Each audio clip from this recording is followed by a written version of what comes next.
एक काम किया सब हुक्मे, अव्वल बीच आखिरत, हक बका द्वार खोलिया, श्री महमत ले आए निस्बत, श्री महमत ले आए निस्बत। उमर जात प्यारी सुपने, उमर जात प्यारी सुपने। आप अक्षरति धाम के धनी पूर्ण ब्रह्म सच्चिदानंद इस श्रृंगार की वाणी में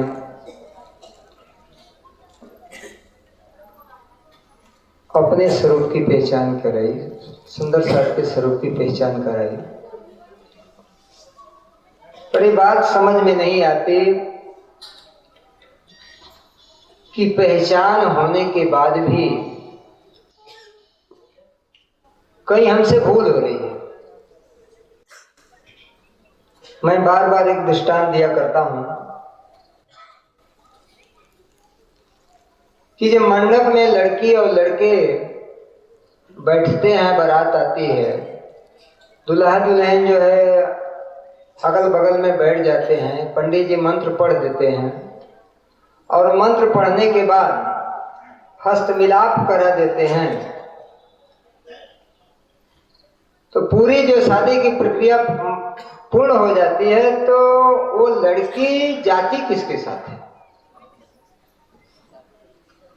मंत्र पढ़ने पढ़ाने वाले या मंत्र देने वाले के साथ जाती है कि सवेरे लड़के के साथ जाती है?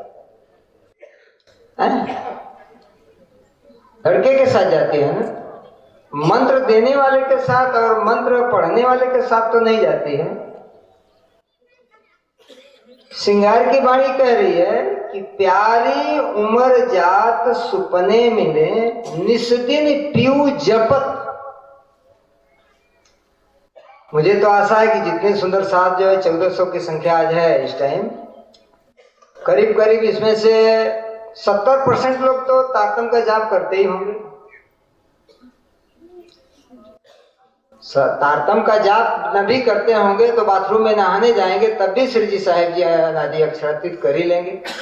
रसोई में बहने बैठेंगी तब भी कर लेंगे, कुछ ना कुछ तो जाप कर ही लेंगी। आगे इन्होंने जो है चौपाई पढ़ा महात्मा जी ने कि हुक्मे दरवाजा खोल दिया। इसी श्रृंगार वाणी में एक चौपाई आती है, हुक्मे दरवाजा खोलिया, लिया अपने हाथ हुक्म, दिल मोमिन अर्ज करके आए के बैठे खसक।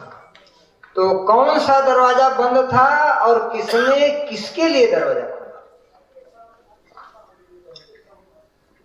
मंत्र का दरवाजा बंद था, इल्म का दरवाजा बंद था, हुक्म का दरवाजा बंद था, मेहर का दरवाजा बंद था। कौन सा दरवाजा बंद था? जब उस चौपाई को पढ़ेंगे, आगे प्रकरण में जब पढ़ते जाएं तो आज तक इश्क का दरवाजा नहीं खुला था। इल्म के तो बड़े बड़े महारथी हो गए, बड़े बड़े ज्ञानी हो गए, ध्यानी भी बहुत बड़े बड़े हो गए, पर आज तक किसी ने इश्क का दरवाजा नहीं खोला था। धाम के धनी ने आकर के इश्क का दरवाजा खोल दिया।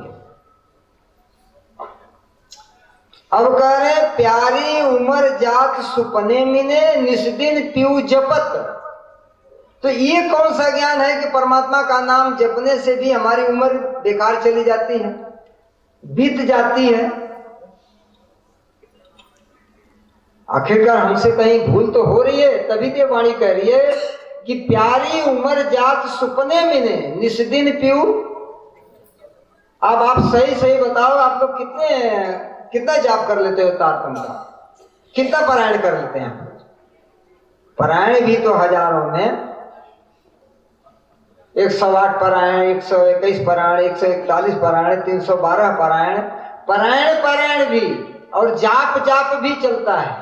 और वाणी कह रही है कि हमारी उम्र जो है चली जाती है जपत, निस्दिन पीऊ जपत।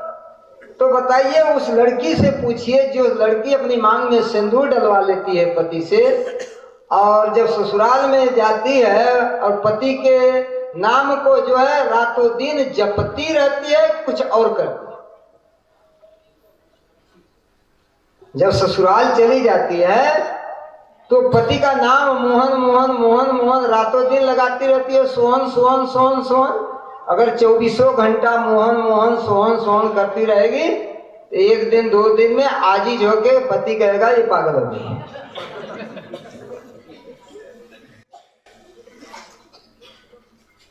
ये हकीकत है कि इसमें कोई संशय है बहनों? इसमें संशय है कोई? जपा कब जाता है? जब तक मांग में सिंदूर पड़ा होता नहीं है। पिताजी लड़के को देखने के लिए जाते हैं, जो उसका नाम लेकर के आ जाते हैं, माँ नाम सुन लेती है, बेटी से बता देती है, तब बेटी उस समय तक जपती है, हाँ ये नाम है, मोहन है, सोहन है।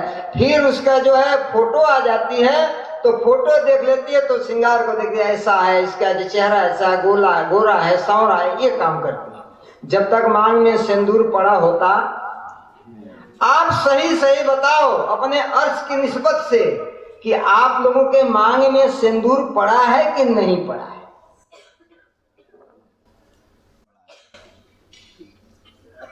खुल के बोलो, मैं मसलात कर रहा हूं, मुझे न चौपाई आती और न चर्चा आती। जो आप लोग सुहागिन नार हैं, तो सुहागिन कहते किसको है? जिसके मांग में सिंदूर पड़ा होता है और जिसको अपने पति की असल और अपने पति के ताकत की पहचान होती है, उसी को हम सुहागिन नार कहते हैं।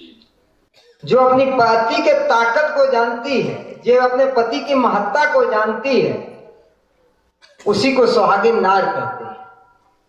और जो केवल अपने पति का नाम ले लेकर के चिल्लाती है, दुनिया को बताती है कि मेरे पति का नाम ये है, ये है, ये मेरा पति का नाम है, और प्यार कहीं और करती है, उसको पतिव्रता नार कहा जाता नहीं। हम यदि पतिव्रता नार हैं तो केवल हमें जपने से काम नहीं चलेगा, उसके आगे जपना है, पर कब तक? जब तक मांग में सिंदूर पड़ा नहीं है। ये मत कहना कि चंचल जी कह रहे थे कि राज्य का नाम नहीं जपना। मैं कह रहा हूं कि राज्य का नाम जपना है, पर कब तक जपना है, कब से जपना है, क्यों जपना है? जब तक हमें पता नहीं है, हमने सुन लिया है किसी के माध्यम से नाम को, तो उसको जपेंगे। और जब साक्षात आ करके जाहिरी दुल्हा छोड़ के और ढूंढन मायने बुझ सामने पति खड़ा हो, इंद्रावती जी कहती है ना, पोते प्रकार पधारिया छो आड़ा देवो छो ब्रिज ने। ये इंद्रावती कह सकते हैं, हम और आप नहीं कह सकते, क्योंकि हम अभी संशय में हैं। हमने पाठ किया है, हमने जाप किया है, हमने तारतम लिया है, क्या हम बेशक हो गए हैं? अगर हम बेशक हैं, ए बेशक इल्म है, तो तुम दुल्हा, मैंने कहा ना चौपाई मुझे आती नहीं, थोड़ी मोड़ी आती है। तुम दुल्हा और तुम दुल्हा और आगे, तब फिर और न जानो बात, चौपाई है ना, और न जानो बात।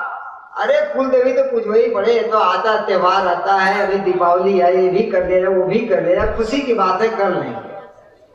विचार कीजिए, क्या हमने अपने पति को पहचान लिया है? जिसने अपनी को पति को पहचान लिया है ना, प्रणाम भी नहीं करती पैर छूके। उसका प्रणाम कहां से होता है? ये 2 प्रणाम करने वाली है, इसी से हो जाता है। प्रेम आंखों से होता है और हो जाता है, आंखों से प्रणाम भी हो जाता है, जाहिरी रूप से दिखाने से नहीं होता। इसलिए ये श्रृंगार की वाणी हमें उस मार्फत ज्ञान की तरफ ले जाती है कि अगर हमें अपने धनी की पहचान हो गई है, हम बेशक हो गए हैं। ब्रिज में आए थे तो बेशक नहीं थे, क्योंकि हमारे तब पास जो है तारतम ज्ञान नहीं था। ठीक है, तारतम ज्ञान नहीं था, धनी की पहचान नहीं थी, हमसे भूल हो गई। उस भूल को हम कबूल कर रहे हैं। रास्ते में गए, हमें वहां भी हमसे भूल हो गई, उसको भी हम कबूल कर रहे हैं। पर अब हम बैठे हैं जागिनी में, जागिनी में बैठे हैं। और अगर जागनी में भी भूल होती है तो धाम के धमनी कहते हैं कि भाई जब लग भूले नींद में, तब लग नाही दोष, और जब जागे हक इल्मे, तब सिर आयो अफसोस। अब मुझे तो भाई अफसोस की बात है, चिंता की बात है, परेशानी हैरानी की बात है कि ये बेशक इल्म देने के बाद भी तुम्हारा जाप नहीं छूटता, तुम्हारे पाठ नहीं छूटते, तुम्हारे कर्मकांड नहीं छूटते। और मैंने कह दिया कि कर्मकांड कहीं खाने की धार, और गिरे कटे ना उतरे, ये भी मैंने कह दिया। पर ये बात कठिन दिखाई देती है। जरा महात्मा जी आगे वाला चरण पढ़िए जो कठिन है। लाल कदम न छोड़े मोमिन। कौन काम कठिन है? लाल कदम ना छोड़े मोमिन। अब लाल कदम को अपने ध्यान में, सुरता में, ख्याल में, जिसको आप चितवनी कहते हैं, उसको लेना पड़ रहा, ये कठिन है। आधा घंटे बैठ करके, पौन घंटे बैठ करके वहां गपशप हो जाएगा। अगर जो है आधा घंटा कह दिया जाए कि ध्यान कक्ष में जा करके राज्य को एक चित्त हो करके उनके चरण कमल को, उनके लाल चरण कमल को अपने दिल में उतारिए, अपनी ख्याल में उतारिए, वो होने वाला नहीं है। अगर जबरदस्ती राजन स्वामी ने कर भी दिया, चलो मैंने बनवाया है, बैठना तो पड़ेगा ही। अगर गए, बैठ गए, आंख तो बंद है, चल रहा है, मन कहाँ भोपाल, मन कहाँ दूर, मन कहाँ बलिया, मन कहाँ बिहार, वो वहां भटक रहा है। ये मन बहनों भाइयों, मेरे प्यारे सुंदर साथ, कितना बलवान है, मस्त मौला हाथी है, ये इतना जल्दी बंधता नहीं है। मैं प्रैक्टिकल बात आपको बता रहा हूं। ये मन जो है राज्य को भी गंदे शब्दों का उपयोग करता है, आपका नहीं करता होगा, इसलिए आप ज्यादा वो नहीं अनुभव किए होंगे। ये मन अपने माँ बहन को उल्टा देखता है। ये मन जो सदगुरु अपने को रास्ता बताता है उसको भी उल्टा बोलता है। ये मन प्राणनाथ जी को भी गाली देता है। इतना ये मन गंदा है। पर इसको रोकने के लिए एक प्राणनाथ जी की ही ताकत है कि इसको वो रोक सकते हैं। और रोकने का तरीका है उनके चरण कमल में अपनी सुरता ले जाना, और ये काम होता नहीं। चितवनी करने वाले सुबह आइए ना, बैठिए, अब देखिए, सच सच बताइए। जितने लोग ध्यान करने वाले हैं और कर रहे हैं, कुछ विशेष लोगों की बात मत नहीं करता, बताइए, सच सच बताइए, क्या 15 मिनट में आपका मन राज्य के चरण कमल में एक चित कहीं भी हिल्ला डुल्ला नहीं, क्या लग जाता है? मेरे पूछने से नहीं, अपनी हैया पर हाथ रखिए, अपने दिल पर हाथ रखिए। आप तो अपने में तो जानते होंगे ना कि मेरा मन 15 मिनट में राज्य के चरण कमल में, लाल कमल जो चरण कमल है उनमें, उनके नाखून में जो ज्योति निकल रही है, उसमें हमारा मन लग गया, या हमारी सुरता, हमारा ख्याल चल। इसके अंदर जो है 3 सुरता काम कर रही है। एक मन की सुरता, मन जड़ है जबकि उसको सुरता नहीं होनी चाहिए, पर मन जड़ है, मन को चेतन करने वाला जो जीव है उसकी सुरता। तो मन को चेतन किसने किया है? जीव ने। तो मन चेतन जैसा काम करता है तो उसकी सुरता भी चलती है। जीव चेतन है, उसकी सुरता भी चलती है, और उस जीव के ऊपर आत्मा बैठी है, उसकी भी सुरता, उसी को सुरता कहते हैं, जो हमारी पर आत्म की दृष्टि, हमारी पर आत्म की नजर है। तो अपने हैया पर हाथ रख करके, अपने दिल पर हाथ रख करके, ये सच सच अपने दिल में हमसे बताओगे तो शर्म लगेगी, या आपस में बताओगे तो शर्म लगेगी, लेकिन अंदर से ये देखो कि क्या हमारी सुरता जो पर आत्म की नजर है वो राज्य के चरण कमल में जा करके पहुंच गई और कोई तरंग नहीं उठती है। कैसे तरंग उठेगी? जब आप ध्यान में जाते हैं, जब आप चितौनी में बैठते हैं, जब सुरता राज्य के चरण कमल में ले जाते हैं ना, प्रैक्टिकल करके देखना या करते होंगे लोग, तो चरण कमल में कर रहे हैं ना, तब तक घुटना पर पहुंच गए, घुटना पर कर रहे हैं ना, तब कमर पर पहुंच गए, कमर पर पहुंच गए ना, तब तक गर्दन पर पहुंच गए, तब तक आंख पर पहुंच गए, तब तक ललाट पर, तब तक पागड़ी पर, फिर उतर रहे हैं नीचे। अब वहीं भी ये क्या हो रहा है? अप डाउन, अप डाउन हो रहा है। आप क्या सोच रहे हैं कि मैं तो राज्य का श्रृंगार अपने दिल में बसा रहा हूं, मैं राज्य के जो शोभा को अपने दिल में बसा रही हूं, आप तो यही सोच रहे हैं ना, लेकिन वहां बुद्धि विवेचन कर रही है। बुद्धि क्या कर रही है? विवेचन कर रही है। अभी आपके आत्म की सुरता नहीं है, वो आपके जो है जीव की सुरता है, मन के माध्यम से और बुद्धि के माध्यम से विवेचन हो रहा है। ये लाल कदम है, ये नाखून है, ये जो है उनके घुटना है, ये कान की बाली है, ये जो है उनके सिर की पागड़ी है, ये तो आप काउंटिंग कर रहे हैं।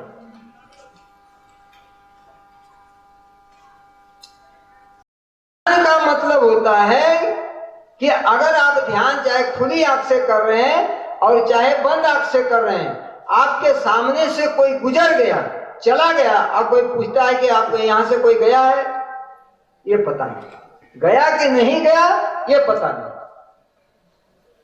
और आप देखिए, आप आगे चादर बिछा लेते हैं, एक तरफ सतगुरु महाराज जी को बैठा लें, एक तरफ आगे भाई चाहे कोई बच्चा आपके जो है उधर से गुजर, हाँ कौन जा रहा था भाई? इधर से भाई, ये ध्यान है। यही बात जो है श्रृंगार की वाणी हमें सिखा रही है कि जिनकी असल निस्बत है, जो परम धाम की आत्माएं हैं, जो हमारी सुहागिन है, वो राज्य के चरण कमल से एक सेकेंड के लिए भी अपने ख्याल को हटाएंगी नहीं, उनकी यही पहचान। अगर रात दिन जाप करती है तो मैं मना नहीं कर रहा, मैं इसका खंडन भी नहीं करता, क्योंकि ये कोई कहता है कि देखो चंचल जी कह रहे थे कि तारतम का जाप नहीं करना चाहिए, मैं करने को लिए कह रहा हूं, बार बार कह रही है। लेकिन वाणी क्या कह रही है कि राज्य के चरण कमल को एक चित्त होकर के, जिसमें कोई भी तरंग ना उठे, कोई हिलन डुलन ना हो, कहीं आपका ख्याल इधर उधर न जाए, और एक चित्त होकर के उसको देखते रहिए, तो ये आपकी धीरे धीरे धीरे धीरे धारणा के बाद ध्यान की अवस्था आती है। ध्यान की अवस्था आती है, पहले आप धारणा करते हैं और धारणे के बाद जो है ध्यान होता है, तो ये ध्यान की अवस्था आती है। और जब एकदम डूब जाएंगे तो इधर क्या है, मच्छर काट रहा है, अरे यार ये तो काट दिया पीछे से, तो ध्यान कर रहे हैं कि मच्छर उड़ा रहे हैं। जब ध्यान में रहेंगे तो मच्छर नहीं, अगर सर्प भी डस दिया, उसका काम है वो डस दिया, वो डसने दीजिए, आप कुछ होने वाला भी नहीं है। चाहे कोई पीछे से थप्पड़ मार दिया या कुछ भी कर दिया, तो आपको महसूस होना नहीं चाहिए। महसूस होगा तो वही हाल होगी जो सदगुरु देवचंद जी महाराज जी के साथ हुई थी, जिस समय वो गए थे योग माया के ब्रह्मांड में ध्यान अवस्था में। हालांकि भले उस समय उनको ये मार्फत का ज्ञान और ये वाणी नहीं थी, अपने बताए हुए के अनुसार वो ध्यान कर रहे थे, इस पर भी जब उनके हाथ टेक गए जमीन में तो ख्याल जो है उनका नीचे आ गया, टूट गया। इसी तरह से शरीर पर कोई भी विकृति होती है और उस विकृति के कारण आपका ध्यान टूट जाता है, तो वो ध्यान नहीं। इसलिए कहा जाता है कि शरीर से ऊपर उठो, शरीर से ऊपर उठो। शरीर से ऊपर उठने का मतलब है ख्याल से है, ध्यान से है, सुरता से है। अब देखिए सुरता क्या है, ध्यान क्या है, इसको आप अलग अलग समझते होंगे। सुरता में ध्यान में कोई विशेष अंतर नहीं है। ध्यान किसका किया जाता है? कोई बताएगा ध्यान किसका किया जाता है? जो सामने होता है उसका ध्यान किया जाता है कि जो सामने नहीं होता है, अन्यत्र होता है, उसका ध्यान किया जाता है? जैसे ये माइक है और हमें कोई कहे कि इस माइक का ध्यान कीजिए, तो हम इसका माइक का ध्यान करेंगे? नहीं करेंगे, ये तो हमारे सामने है। पर ये तो जाहिरी चक्षु की बात रही। अगर जो बातूनी आत्म चक्षु है, उससे भी कोई अगर सामने आपने किसी चीज को देखा है, जैसे को हम देख रहे हैं, या कोई वस्तु हमने कहीं कहीं देखी है और कहें कि ध्यान है, तो वहां ध्यान चला गया। वो किसका ध्यान गया? मन का। मन इंद्रियों का राजा है। आपने आंख से किसी वस्तु को देखा है और उस पर आपको ध्यान ले जाना कि आपको कोई कह रहा है, तो आपकी मन की तरंग गई और कहीं भी वो सामान रखे हैं या कोई वस्तु देखे हैं तो आपको मान लो ये देख रहे, वो मन की तरंग गई। वो न जीव की तरंग है और न तो आत्मा की तरंग है, वो ध्यान नहीं है। ध्यान उसको कहते हैं कि जो वस्तु हमारे ज्ञान चक्षु से, हमारे आत्म चक्षु से परे दिख रही है तो हमारे साथ, लेकिन उस पर अज्ञानता का पर्दा जो पड़ा हुआ है, उस पर्दा के कारण परे लग रही है, तब उसका हमें ध्यान करना चाहिए। हम परम धाम से ध्यान से यहाँ आए हैं और परम धाम यहाँ ध्यान से जाएंगे। न वहां से कोई आया है और न कोई यहाँ से वहां जाएगा। अर्श की एक कंकरी उड़ावे 14 तबक। अगर यहाँ की एक बालू की रेती वहां जा नहीं सकती और वहां की एक बालू की रेती आ जाए तो ये संसार रह नहीं सकता। ये परम सत्य है। इसलिए हम आए कैसे हैं? ध्यान से आए हैं, सुरता से आए हैं, ख्याल से आए हैं, कसा से आए हैं, मायु से आए हैं। अलग अलग संत महात्माओं ने इसका नाम रख रखा है। और उसी सुरता को, उसी ख्याल को राज्य के चरण कमल में एक टक जो है एक नजर से देखना है, बस। इसको कहते हैं चितौनी। इसी को जो है श्रृंगार की वाणी कह रही है कि जो परम धाम के निस्बती हैं, जो परम धाम के सुंदर साथ हैं, जो परम धाम की आत्माएं हैं, वो जो है राज्य के किसी भी श्रृंगार पर, यहाँ तो चरण कमल की बात कही गई है, चाहे आप उनके चक्षु के अंदर देख रहे हैं, उनके जो पाक के अंदर देख रहे हैं, या जो है नाखून के अंदर देख रहे हैं, जहां आपका ध्यान लग गया, आपकी सुरता लग गई, वहां से हटनी चाहिए नहीं। तब सोच लीजिए कि हम कुछ आगे चल रहे हैं और हमारी आगे गाड़ी बढ़ रही है। मांग लई प्यारी उम्र। हमने क्या मांग लिया? प्यारी उम्र। हम आए हैं माया में कितने दिन से, कितने बरस हो गए आए हुए? कितने बरस हुआ? हम तो यही नहीं कहते कि हमारी शरीर की उम्र जितनी है इतने में, तो हो सकता है किसी का शरीर 10 बरस, किसी का 15 बरस, किसी का 50 बरस, किसी का 100 बरस। हमने खेल मांगा कब? और राज्य ने दिखाया भी, ब्रिज में दिखाया। तो क्या ब्रिज में हमने ध्यान किया? कैसे ध्यान करते थे ब्रिज में? ख्याल रहता था पर बिना परिचय। कन्हैया जी जो बांसुरी बजाते थे, अब हम पागल हो जाती थी उनके बांसुरी में, प्रेम में भागे उनके जमुना जी के किनारे जाती थी और दिन में उनके साथ खेलती कूदती थी। उनके बिना हम रह पाती नहीं थी। पर ये पता नहीं था कि ये मेरा अंदर से है क्या। जान के खेले यार भाव से हम खेलती रहे। हम समझी नहीं कि ये हमारे धनी है, हमारे प्रियतम है, ये नहीं समझ पाई। रास में भी भूल होती रही। अगर जागनी में भूल हो गई तो जागनी में भूल हो गई तो जागनी नहीं है। इसलिए सभी सुंदर साथ का कर्तव्य है कि आप राज्य के चरण कमल को जो है अपने सुरता में, अपने ख्याल में, जिससे आप आए हैं, जिससे आपने परम धाम को छोड़ा है और माया को पकड़ा है, उसी से माया को छोड़ करके राज्य के चरण कमल को पकड़ना है। ख्याल से आए हैं, सुरता से आए हैं। इसीलिए 4 वेद हमारे संशय मिटाने के लिए आए, 6 शास्त्र, उसके उपांग ब्राह्मण ग्रंथ, आरण्य ग्रंथ और लास्ट में आपका तारतम और ये वाणी। ये सब जो है हमारे संशय को मिटाने के लिए आ गए। और लास्ट में वाणी आई, तारतम आया। अब हम बेशक इल्म से हमारा संशय मिट जाना चाहिए।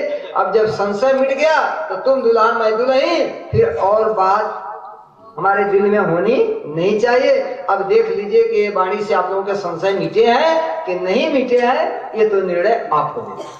अगर संशय मिट गए हैं तो निश्चित है कि आपके पास कर्म कांड नहीं होगा, और संशय नहीं मिटा होगा तो कर्म कांड भी होगा, वाणी भी होगी, हम भी होंगे, राज्य भी होंगे, सब काम खिचड़ी में चलता रहेगा। अब ये आपको निर्णय लेना है, समय शायद इजाजत नहीं दे रहा है, फिर आपके हम समय मिलेगा तो सेवा करेंगे। बोलो श्री प्राणनाथ प्यारे की। मांग लई प्यारी उमर, मांग लई प्यारी उमर, ए जो रब्द के बखत, ये जो रब्द के वक़्त, लाल पाऊं तली छोड़े क्यों मोमिन, लाल पाऊं तली छोड़े क्यों मोमिना, जाकी असल हक निस्बत, जाकी असल हक निस्बत, जाकी असल हक निस्बत। अधिक जानकारी के लिए देखें www.spjin.org।